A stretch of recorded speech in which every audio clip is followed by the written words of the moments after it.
네, 한 번 더 하도록 하겠습니다. 존귀하신 분을 뵙게 돼서 영광입니다. 에, 네. 하나님의 걸작 중에 걸작, 여러분들이 이렇게 뵙게 돼서 영광입니다. 오늘 여기 신일의 예배당을 보니 명품 갤러리에 온 것 같습니다. 왜 그렇습니까? 여러분은 명품이기 때문입니다. 오늘은 사람이 무엇이기에 라는 제목을 가지고 여러분들과 함께 은혜를 나누고자 합니다.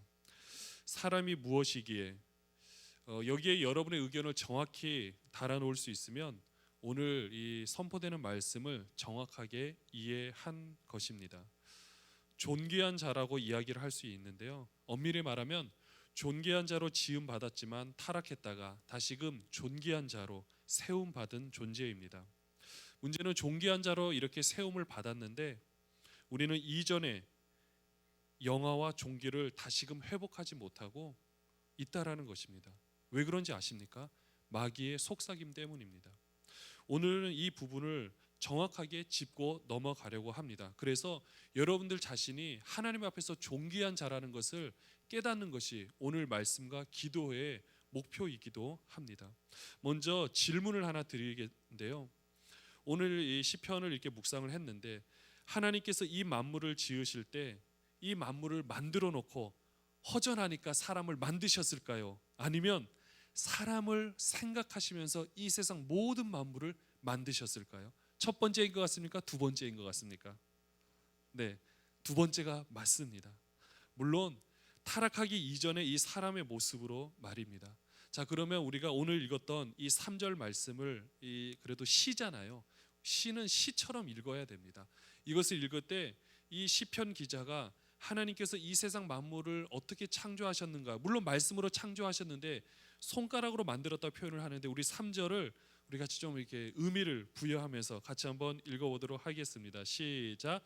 주의 손가락으로 만드신 주의 하늘과 주께서 베풀어 두신 달과 별들을 내가 보니. 하나하나를 만드시는 그 하나님의 손길과 정성이 느껴지십니까? 말씀으로 만들었지만 그 안에는 하나님의 마음이 가득 들어가 있습니다. 근데 그 모든 만물을 만들 때 누구를 생각하셨다고요? 바로 여러분들이라는 겁니다. 여러분 한 사람을 생각하시면서 그들이 살아가고 그들이 인생을 살아갈 그 모든 것을 생각하시면서 이 아름다운 만물을 만들어 주셨다라는 겁니다. 그래서 4절을 그럼 우리 또 한번 읽을 텐데요, 여기 4절에는 여러분들 어떻게 읽느냐, 여기서 사람과 인자라는 그곳에 여러분의 이름을 넣어서 한번 읽어보시면 됩니다. 그래서 저 같은 경우에는요, 이성훈이 무엇이기에 주께서 이성훈을 생각하시며 이성훈이 무엇이기에 주께서 이성훈을 돌보시나이까. 여러분들 이 고백으로 같이 한번 고백해 보도록 하겠습니다. 시작. 이성훈이 무엇이기에 주께서 이성훈을 생각하시며 이성훈이 무엇이기에 주께서 이성훈을 돌보시나이까. 네. 우리보다 우리를 더 생각하시는 하나님께서 최고의 걸작으로 여러분 한 사람 한 사람을 만들어 주셨습니다. 가장 완벽한 모습으로 만들어 주셨습니다. 여러분들 인정하십니까? 더 이상 완벽할 수가 없습니다. 어느 정도 완벽하냐 하면은요, 5절에서 이렇게 고백을 하고 있습니다. 우리 5절 같이 한번 읽어보도록 하겠습니다. 그를 하나님보다 조금 못하게 하시고 영화와 존귀로 관을 씌우셨나이다. 원래 개역 한글판에서는 이 하나님 대신에 천사라는 말이 나옵니다. 천사보다 조금 못하게. 그러나 원어는 원래 하나님이 맞습니다. 다만 이전에 이것을 성경을 이제 쓰는 필사자들이, 그 학자들이 봤을 때 이 하나님보다 조금 못하게 한다는 말을 넣으려고 하다 보니까 너무 불경스러운 거예요. 감히 하나님을 어떻게 넣어? 그래서 천사라고 넣었지만은 정확한 의미는 하나님이 맞습니다. 근데 얼마나 멋있습니까? 하나님보다 조금 못하게 만드시고, 여러분들 그 위대하신 하나님, 전능하신 하나님, 감히 그분과 비교할 수는 없겠지만 그분보다 조금 못하게 누구를 만드셨다라고요? 우리를 만들어 주셨다라는 겁니다.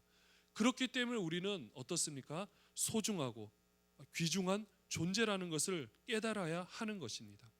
그럼 이런 하나님께서 우리에게 무엇을 주셨느냐? 바로 귀중한 사명을 주셨습니다.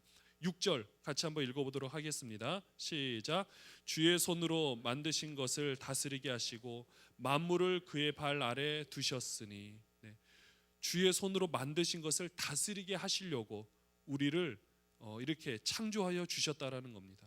바로 그 뒤에 나타난 주의 손으로 만드신 것이 무엇이냐면요, 7절에 나타난 모든 가축과 들짐승, 8절에 나타난 공중의 새와 바다의 물고기, 바닷길에 다니는 모든 것, 이 세상 만물, 이 세상의 모든 동식물과 모든 부분을 하나님께서 그러니까 하나님을 대신해서 다스리라는 그 왕의 권한을 우리에게 주신 것입니다. 우리는 이 왕권을 가지고 삶을 살아가야 될 의무와 특권이 있는 것입니다. 바로 이 세상을 하나님께서 원하시는 대로 다스리는 것은 바로 우리에게 주어진 시간, 환경 가운데 하나님의 사랑을 실현내어서 가장 잘 다스리라는 겁니다. 성경에서 지금 이 만물로 표현한 것은 지금 우리가 맞닥뜨리고 있는 이 세상의 모든 삶, 여러분들이 상상하고 생각하는 모든 삶을 의미하고 있는 것입니다. 이런 존재가 되어서 마지막으로 어떻게 고백을 하라는 것이냐, 9절 같이 한번 읽어보도록 하겠습니다. 시작. 여호와 우리 주여, 주의 이름이 온 땅에 어찌 그리 아름다운지요. 바로 이 9절의 고백이 나의 삶을 따로 제쳐놓고 하나님의 이름만 높인다라는 의미가 아닙니다. 이 찬양의 고백은 우리의 인생 가운데 우리의 삶을 통하여 일어나는 고백이 되어야 하는 것입니다. 이 고백을 하기 위해서 우리는 어떻게 해야 되느냐? 정말로 잘 살아야 합니다. 사람으로서 그러면 잘 사는 것이 무엇일까요? 도대체 어떻게 사는 것이 잘 사는 것일까요? 그 정답은 살아가는 우리 모든 순간순간이 하나님 앞에서 귀한 시간임을 인정하는 것을 말하고 있습니다. 그 어느 것 하나 빼놓지 않고 말입니다. 운동 시합을 위해서 열심히 연습하는 시간이 필요한 것처럼 마찬가지인 것입니다. 올림픽 선수가 금메달을 딸 때 여러분 우리는 딸 때의 모습을 보고 막 환호성을 지릅니다. 그러나 금메달을 목에 거는 순간 그 선수는 정작 어떤 생각이 먼저 듭니까? 이전에 태릉 선수촌에서 국가대표 선수로서 피땀 흘려서 운동하고 연습했던 그 시간들이 생각나니까 희비가 교차하면서 눈물을 흘리는 것입니다. 그러면 그 선수에게 있어서 눈물을 흘렸던 시간은 여러분들 가장 아무것도 아닌 시간이 될까요? 그것은 필요 없는 시간이라고 할 수 있을까요? 그렇지 않습니다. 영광의 순간이 있다라면 그 영광의 순간을 위하여 연습했던 모든 시간이 있어야만 이 모든 것이 성립되기 때문에 우리 인생도 마찬가지입니다. 우리가 생각할 때 하나님의 영광하고 직접적으로 연관되는 것은 다 좋은 시간인 것 같고, 다만 그렇지 않은 것은 내 삶의 일상적인 모습은 별로 소중하지 않다라고 생각할 수 있겠지만 여러분들 절대 그렇지가 않습니다. 우리의 모든 시간은 그 어느 것 하나 빠지지 않고 소중할 수밖에 없는 것입니다. 이렇게 인생을 살아갔던 수많은 사람 중에 그래도 가장 많은 경험을 하였다고 생각하는 솔로몬이라는 사람이 있습니다. 이 솔로몬이 노년의 시절에 전도서에서 이렇게 고백을 하고 있습니다. 우리 같이 화면에 나올 테니까 전도서 3장 11절 말씀을 우리 같이 한번 읽어보도록 하겠습니다. 시작.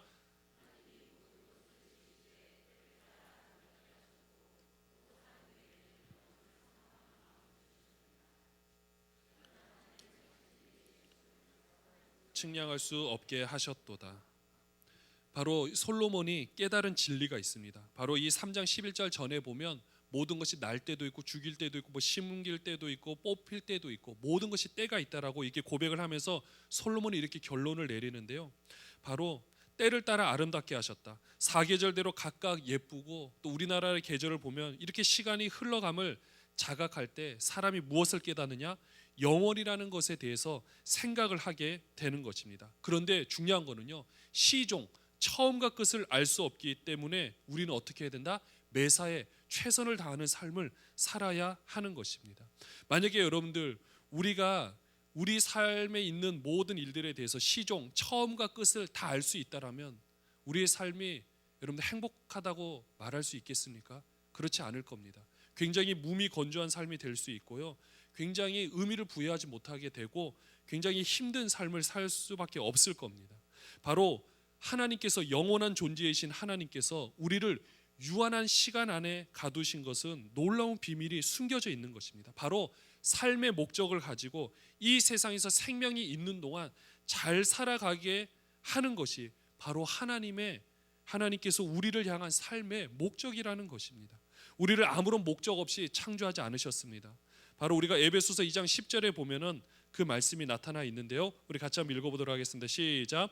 우리는 그가 만드신 바라 그리스도 예수 안에서 선한 일을 위하여 지으심을 받은 자니 이 일은 하나님이 전에 예비하사 우리로 그 가운데서 행하게 하려 하심이니라. 아멘. 선한 일을 하기 위하여, 그리고 하나님께서 보시기에 선한 일을 하기 위하여 우리를 지으셨고, 또 그것을 가장 모든 것을 감당하기 위하여서 연습도 시키고 우리를 계속해서 만들어가고 있다라는 겁니다. 근데 우리는 이제 물론 이것을, 이 삶의 목적을 발견하지 못한 분도 계실 수가 있고요, 다만 깨닫지 못하는 분이 계실 수는 있습니다. 그렇다고 그러면 그 인생의 의미가 없다라고 말할 수 있느냐? 그렇지 않습니다. 그 인생의 의미를, 그 삶의 목적을 발견하는 시간조차도 하나님 앞에서는 소중한 시간이라는 것입니다. 원래 우리는, 인간은 하나님 안에 있을 때 자유롭고 행복하다라고 합니다. 그런데 제가 이제 세 자녀를 이렇게 키우고 있는데, 물론 제가 키우지는 않지만 세 자녀가 있습니다. 이 세 자녀를 데리고 식당이나 이곳에 가면은 보통 이제 아무래도 막내는 아직 걷지를 못하니까 이제 안고 다니는데요. 첫째, 둘째는 이제 혼자서 잘 움직이니까 보통 식당에 갔다가 화장실에 갈 때가 있습니다. 그러면 막내 이렇게 아기만 안고 있으면요, 한 두세 살 된 아이를 엄은 엄마들이 와가지고 옆에서 뭐라 그런지 아십니까? 그때가 제일 쉽다고, 제일 키우기 쉽다고 이렇게 얘기하면서, 그러면서 또 한마디 합니다. 언제 키우냐고. 그렇게 있으면 이게 둘째가 이제 한 6, 7살짜리가 쭉 옵니다. 그러면 살짝 놀라요. 근데 마지막에 그 아들이 딱 오면은 완전히 놀랍니다. 어떻게 셋을 키우냐고 막 이렇게 쳐다보는데요. 그러면서 그들이 바라보면서 얘기하는 것이 있습니다. 그러니까 언제 키우냐, 셋을 어떻게 키우냐, 아니면 다 키우는 게 힘들지 않겠느냐, 이렇게 얘기를 하는데, 저는 거기에 대해서 조금 생각을 바꿔보고 싶습니다. 물론 3살이 힘들고 4살이 힘들고 뭐 5살이 힘들고 다 힘들더라고요. 안 힘들 때가 없다라고 얘기를 하는데, 차라리 그 순간을 그래도 키우는 재미를 붙여보려고, 이때가 얼마나 소중하고 이때 한 번도 저는 경험해보지 못하지 않았겠습니까? 10살, 이제 큰아들이 11살이 됐는데 11살이 된 경험을 한 번도 저는 해보지 못했기 때문에, 아, 지금 내가 이 경험을 하는구나. 물론 어려울 때 있죠. 그러나 그것을 감사함으로 받아들이니까 그냥 셋 보면 기분이 좋고 행복하고 너무나 좋다라는 겁니다. 이 생각의 차이인 것을 보게 됩니다. 물론 또 하나님께서는 이 세 자녀를 통하여서 하나님께서 저에게 뜻하신 바도 분명히 있을 거고, 또 저에게 이 자녀로서 하나님께서 그들을 향한 하나님의 놀라운 계획도 분명히 있을 거고, 다만 모르지만 이것을 하나하나 발견해 나가면서 저의 인생을 살아가는 것 자체가 얼마나 귀하고 소중한지 모릅니다. 물론 이런 부분에 대해서 예전에 좀 나이가 드신 분이나 적어도 제가 어렸을 때 저희 아버지를 포함해서 수많은 분들은 이 목회자는 가정일을 돌보며 교회를 돌보지 못한다라는 생각 때문에 그 버림받아 있던 사람이 접니다. 저는 그래서 그게 얼마나 힘들고 어려운지, 물론 그렇게 해도 언젠가 하나님께서 돌이켜 주신다, 물론 동의는 합니다. 그러나 겪어보지 않은 사람은 그렇게 말을 해서는 안 됩니다. 어렵습니다. 힘듭니다. 얼마나 돌아오는데 혼자서 많은 시간을 겪었는지 아십니까? 마찬가지입니다. 그것조차도 이 이원론적인 생각 때문에 우리가 이것을 하게 되면, 그러니까 가정을 돌보게 되면 여기는 소홀히 되니까 이거는 소중하지 않고, 아니 이것이 더 소중하니까 이것은 버려야 된다. 여러분들 이렇게 생각해서도 안 됩니다. 여러분들이 지금 또 교회에서도 섬기는 모든 위치들이 다 다릅니다. 하지만 그것은 모양만 다를 뿐이지 일에 어떤 것이 더 중요하고 어떤 것이 더 중요하지 않느냐의 문제가 아니라는 겁니다. 우리가 하고 있는 이 모든 것들이 다 하나님의 영광을 위하여 하고 있는 거고, 거기에 의미를 부여한다라면 우리는 하나님 앞에서 너무 감사할 일밖에 없다라는 겁니다. 오늘 이제 신방을 이렇게 하게 되었습니다. 이제 암투병을 하고 있는, 여러분들 이제 우리가 기도 제목으로 하고 있는 한 자매를 이렇게 신방을 이렇게 하게 되었는데, 얼마 전에 또 저랑 이제 CCC 같이 대학생 선교를 했던 동기가 마지막으로 보니까 췌장암이라는 판단을 받고 오늘 이렇게 소천했다는 소식을 제가 또 신방하고 오는 길에 듣게 되었습니다. 제가 이걸 보면서 느낀 것이 뭐냐면요, 물론 그 투병 생활을 하면서 그 자매는 이제 위도 절개하고 모든 것이 이게 계속해서 젊다 보니까 빨리 전이가 된다고 하더라고. 하나씩 절개하는데 그래도 물론 너무 힘들고 어렵겠지만 그래도 몇 개월간 지금 투병 생활을 하고 있는데 그래도 항암 치료를 할 수 있다라는 소망이 있고요. 또 그것을 하면 그래도 너무 고통스럽지만 먹히기는 한다라는 겁니다. 근데 그분 앞에서는 그렇게 얘기를 할 수는 없는데요.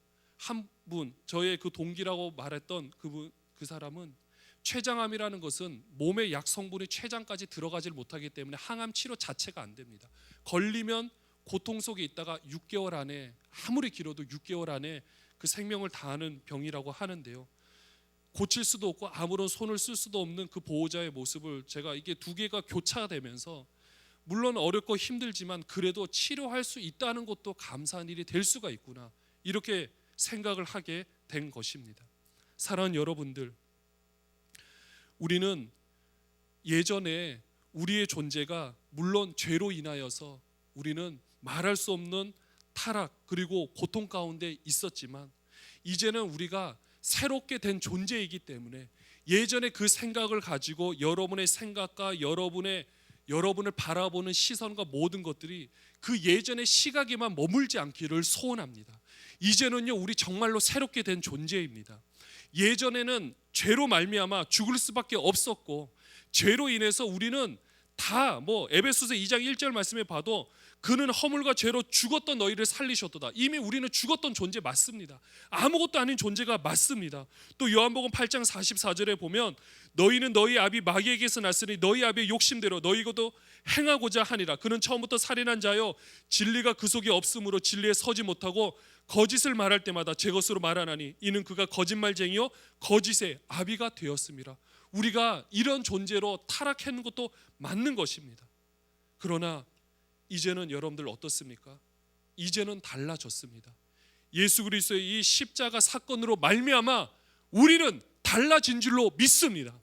이제는 우리는 새롭게 되었기 때문에 예전의 그 모습만을 바라보고만 거기에만 머물러서는 안 된다라는 겁니다. 하나님께서 우리를 얼마나 지극히 높은 위엄과 능력과 모든 것을 우리에게 주신지 아십니까? 하나님이 자기의 목숨을 대신해서 우리를 살리신 것만 해도 얼마나 귀하고 소중한 일입니까? 그런데 우리는 도대체 왜 예전의 생각에 묶여서 예전의 가치관대로만 우리의 삶을 살아갑니까?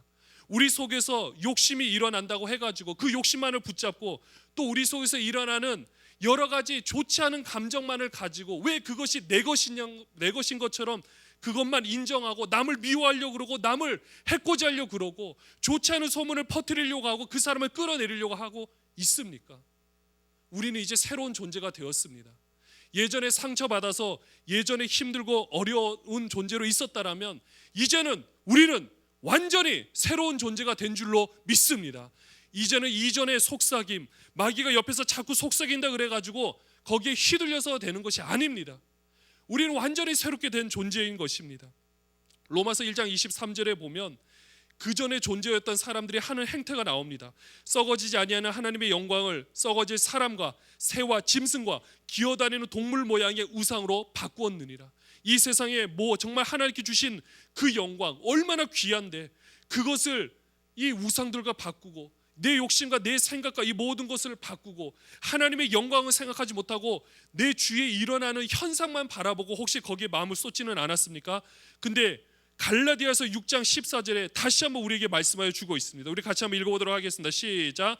그러나 내게는 우리 주 예수 그리스도의 십자가 외에 결코 자랑할 것이 없으니 그리스도로 말미암아 세상이 나를 대하여 십자가에 못 박히고 내가 또한 세상을 대하여 그러하니라. 이제는 아멘, 세상의 주인인 마귀가 주는 거짓 메시지 받아들일 필요가 없습니다. 물론 우리에게는 아직 예전에 이 습성이 남아 있을 수가 있습니다. 원수를 사랑하라고 했고 내 남편, 내 아내를 사랑하고 자녀를 사랑하라고 했지만 현실에 맞닥뜨려지면 그렇지 못할 때가 많습니다. 미워함이 더 나오고 안에서 막 열불이 나오는 때가 있지만은 여러분들 그렇다고 우리의 존재가 예전의 존재로 가는 거 아닙니다. 십자가의 효과가 없어지는 것이 아닙니다. 이미 그것은 끝난 일입니다. 그렇기 때문에 그것을 가지고 우리는 선포하고 다시 한번 우리가 하나님 앞에 엎드리면서 기도하며 나갈 때 하나님께서 능히 이기실 힘과 능력을 주실 줄로 믿습니다. 사랑하는 여러분들, 하나님께서 우리를 얼마나 사랑하시는지 모릅니다. 우리를 향한 하나님의 생각이 얼마나 고귀한지 모릅니다. 우리는 우리의 모습을 봤을 때 자꾸 세상이 주는 평가 때문에 실망하고 넘어지고 있지는 않습니까? 마귀는 자꾸 속삭일 겁니다. 너는 그렇지 못한 자냐, 너 지금 실패하는 것을 봐봐. 하지만 그 평가는 결코 참되지가 않습니다. 왜 그러냐면 오직 공정하게 보시는 하나님께서 판단해 주셔야만 되기 때문입니다.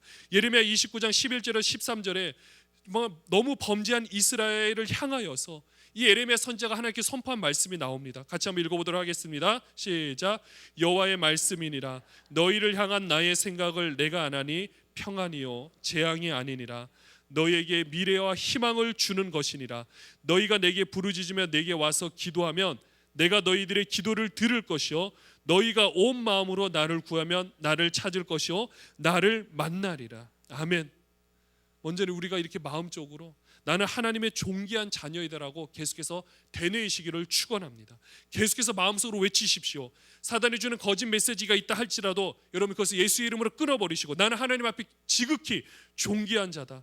물론 나는 연약하게 넘어질 수 있겠지만 그래도 힘을 주시는 하나님 앞에서 나는 이 모든 것을 감당할 수 있다. 세상이 주는 나에게 주는 거짓 메시지 나는 자유하다. 나는 자유하다라고 우리가 이렇게 선포하면서 나가는 것이 필요합니다. 그리고 그 가운데서 여러분들이 할 수 있는 최선의 방법을 찾아보시기 바랍니다. 그러나 그 방법마저도 찾을 수 없는 환경이 있다라면 목숨 걸고 한번 기도해 보신 여러분 되시기를 소원합니다. 여러분 물을 한번 생각해 보시면 됩니다. 물은 길을 내놓으면요 그 길대로 그대로 따라서 흘러갑니다. 근데 그 가운데 길을 딱 막아놓으면 어떻게 하는지 아십니까? 차곡차곡 물이 쌓이다가 담을 수 있는 용량보다 더 커지게 되면 넘치게 됩니다. 근데 여기서 넘치게 되면 놀라운 일이 일어납니다. 이전에 길을 따라 움직였다라면요 넘쳐 흐르게 되면 물은 스스로 길을 만들어 버립니다. 그리고 흘러갑니다. 기도를 열심히 해도 응답되지 않는다라면 우리에게는 물이 더 차는 시간이 될 수가 있습니다. 그러나 어느 정도 차게 되면 이제는 새로운 길로 가게 되는 것입니다. 그리고 물은요 상처를 받지 않습니다. 내가 존귀한 자녀인데 어떻게 나한테 이런 일이 벌어지는가? 여러분들 금속은 긁으면 기스가 나겠지만 물은 아무리 긁어보십시오 기스가 나나 상처가 나지가 않습니다. 마찬가지입니다. 우리가 물이라고 생각하시고 하나님 은혜가 지금 나한테 가득가득 채워진다고 여겨진다라면 아무리 우리 주위에 일어나는 모든 일들 여러분을 해코지 하는 것 같고 여러분을 괴롭히게 하는 일이라 할지라도 그것은 여러분들을 더 여러분 되게 만드는 하나님의 섭리라고 생각하시면 되는 것입니다. 저는 이 시간에 자꾸 여러분의 마음을 괴롭게 피고 힘들게 하는 이 마귀의 이 모든 것을 예수 이름으로 고발합니다. 자꾸 그 속삭임에 넘어가지 마십시오. 그냥 기도하면서 때를 기다리시기 바랍니다. 그러면 기도하면 하나님께서 만나 주시고 말씀하여 주십니다. 또 여러분이 하고 있는 큐티를 통하여서도 분명히 말씀으로 만나 주실 것입니다. 하나님이 열어주실 때를 우리는 바라보면서 나아가면 됩니다.